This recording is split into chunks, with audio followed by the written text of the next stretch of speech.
ये एक lithium battery है और ये मॉडल इसका है 14500, ठीक है।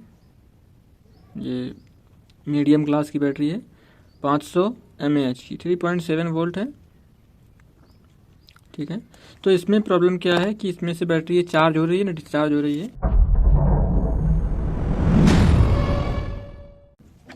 चलिए चेक कर लेते हैं कि ये कितना % तक चार्ज है।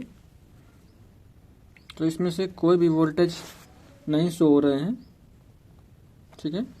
देखो कोई भी वोल्टेज शो नहीं हो रहा है, 0 दिखा रहा है, ठीक है।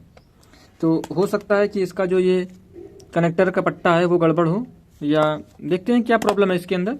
फिर इसको अगर सही होती है तो देखेंगे सही करने का तरीका, और अगर नहीं सही होती तो रिप्लेस करेंगे और कंडीशनें बताएंगे किस किस कंडीशन में ये ख़राब होती है। तो बने रहिए हमारे साथ लास्ट तक। इसको कभी भी ब्लेड से नहीं कट करेंगे, क्योंकि होता ये है कि अगर आपने पूरी फुल सेफ्टी के साथ नहीं काम किया तो ये लिथियम बैटरी है, ये डैमेज हो सकती है।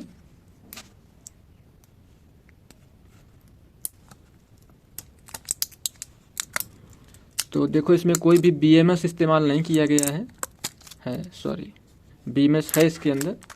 तो ये प्रॉब्लम शायद BMS की ही लगती है हमको, क्योंकि यहाँ पर काफ़ी सारा रस्ट इकट्ठा हो गया है। और BMS किस तरह का है, इसके अंदर एक IC तो लगी हुई है।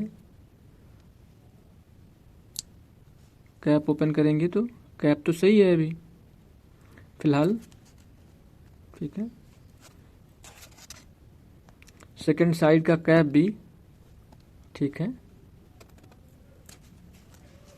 चलो अब वोल्टेज देखते हैं। सबसे पहले क्या करेंगे कि ये वायर जो है ये पत्ती वाला ये कट कर देंगे, क्योंकि अगर इसमें कोई प्रॉब्लम होगी BMS के साथ में तब भी वो सिचुएशन पैदा करे या कुछ ना कुछ। तो ये देखो हमने इसको अलग कर दिया है। अब इसके वोल्टेज चेक करते हैं कि क्या ये कुछ चार्ज है। अगर ये 1.5 वोल्ट के ऊपर होगी तो काफ़ी चांसेस रहेंगे कि ये बैटरी बूट हो जाए, ठीक है। देखो ये 1.5 वोल्ट के ऊपर की बैटरी है और ये मेरे हिसाब से बूट हो जाएगी, ठीक है। 1.7 दिखा रहा है, तो ये बैटरी बूट हो जाएगी। इसमें प्रॉब्लम है इसके BMS सेक्शन में, इसका BMS ख़राब हो चुका है। तो हम इसको डायरेक्ट DC मशीन से चार्ज करेंगे। तो अगर आपके पास DC मशीन नहीं है तो उस कंडीशन में आप 5 वोल्ट चार्जर जो होते हैं मोबाइल चार्जर, उनका यूज कर सकते हैं, उससे भी ये काम आसानी से हो जाएगा, ठीक है। तो सबसे पहले हम क्या करेंगे, DC मशीन को सेट करेंगे 5 वोल्ट पर 4.7, ठीक है। ये वोल्टेज परफेक्ट रहेगा। तो इसमें प्लस माइनस, ये वाला माइनस का है, ठीक है, ये प्लस का। एक बार चेक कर लेते हैं मल्टीमीटर से। इससे ये होगा कि हमें वोल्टेज भी एक बार पता चल जाएंगे कि एक्चुअली में जो वोल्टेज थे वो कितने थे। ये रहा माइनस और ये रहा प्लस। 4.7 वोल्ट है और ये वाली जो पट्टी है ये प्लस की है, तो इसको प्लस के साथ कनेक्ट कर देंगे इस तरह से, और ये माइनस के साथ कनेक्ट कर दिया है। अभी जो वोल्टेज कंज्यूम हो रही है वो 3 वोल्ट एज्यूम कर लिया है इसने, और एम्पियर जो है वो 0.27 एम्पियर ले रहा है, यानी 260 मिली एम्पियर ये ले रहा है। और ये वोल्टेज बढ़ते बढ़ते 4 वोल्ट के आसपास चले जाएंगे, तो ये हो जाएगा कि हमारी जो बैटरी है वो बूट हो गई है। अब ये नॉर्मल चार्जर से भी चार्ज हो सकती है, ठीक है। चलिए कुछ देर तक इंतजार कर लेते हैं, उसके बाद मिलते हैं। तो यहाँ पर जैसे जैसे वोल्टेज बढ़ रहे हैं वैसे वैसे क्या हो रहे हैं, एम्पियर घटते जा रहे हैं, ठीक है।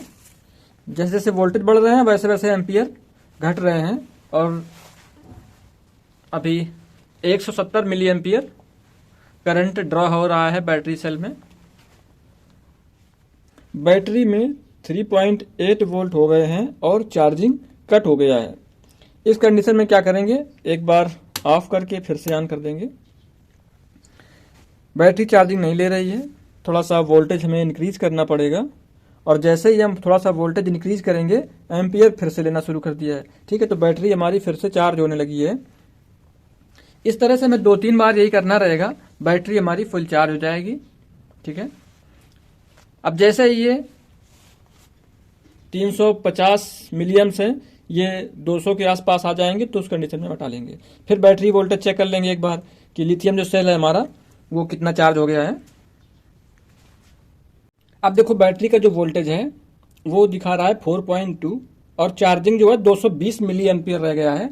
मैंने जैसे बताया था आपको कि जैसे ही ये वोल्टेज जो एम्पियर है कंजप्शन अगर 220 मिली एम्पियर के आसपास आ जाएगी, 225 मिली एम्पियर के आसपास आ जाएगी तो उस कंडीशन में ये 600 मिली एम्पियर की जो बैटरी है वो फुल्ली चार्ज है। ठीक है, निकाल के इसके वोल्टेज चेक करते हैं और देखेंगे कि बीएमएस अगर हमारा सही हो सकता है ये तो इसी का इस्तेमाल करेंगे, नहीं होता है तो फिर इसकी जगह दूसरा लगाएंगे, TP 40 लगा सकते हैं, अगर नहीं है तो नहीं भी लगाएंगे। ठीक है,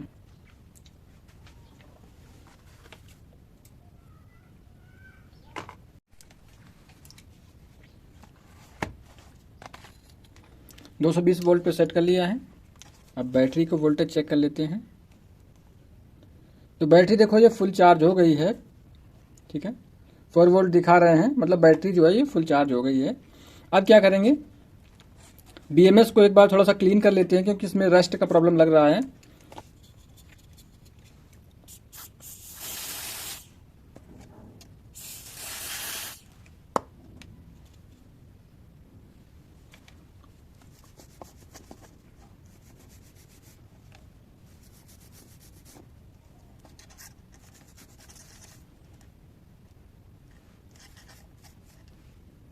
तो ये अब क्लीन हो गया है।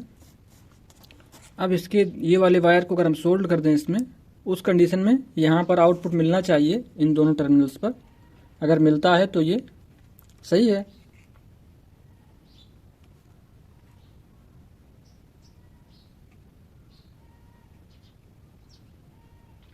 तो यहाँ पर देखो वोल्टेज आ रहे हैं। ठीक है ना, वोल्टेज आ रहे हैं मतलब BMS तो ठीक है। ये क्या प्रॉब्लम हुई होगी इसमें, पहली प्रॉब्लम तो ये कि बैटरी को कभी पूरी तरह से डिस्चार्ज नहीं करना है, क्योंकि अगर बैटरी पूरी तरह से डिस्चार्ज हो जाती है तो BMS उसको चार्ज नहीं कर पाएगा। ठीक है, अगर ये 1.7 के नीचे चली जाएगी इसकी बैटरी तो इसको बिल्कुल नहीं चार्ज कर पाएगा। बैटरी को हमेशा जिस साइकिल में यूज करना चाहिए 4 वोल्ट से लेकर के यूज करना चाहिए इसको 3.4 वोल्ट तक। ठीक है, 4 वोल्ट से लेकर के 3.4 वोल्ट के बीच में इसको यूज करना है। इससे ना तो नीचे खाली करना है ना इससे ऊपर भरना है इसको। ठीक है, तो ये अच्छा वर्क करता रहेगा, कोई प्रॉब्लम नहीं आएगी, लाइफ अच्छी रहेगी और बैकअप भी अच्छा रहेगा। ठीक है, और हो सके तो इसमें BMS का इस्तेमाल करके ही लगाएं।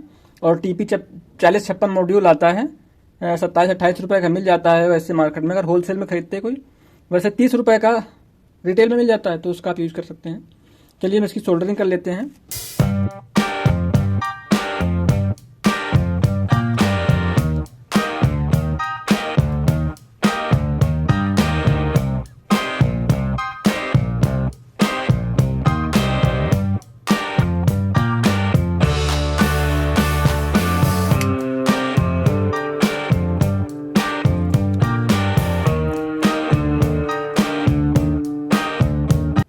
सोल्डरिंग भी हो गई है। चलो एक बार फिर से चेक कर लेते हैं इसके वोल्टेज। ये पेपर इसलिए लगाया था कि अगर पेपर नहीं लगाते तो ये जो इसका प्लास्टिक कोटिंग है ये खराब हो जाता। ठीक है, चलो 20 वोल्ट पे फिर से रख के चेक करेंगे कि कनेक्टर पर वोल्टेज आ रहे हैं या नहीं आ रहे हैं। ठीक है, ये रहा कनेक्टर माइनस की और ये प्लस की।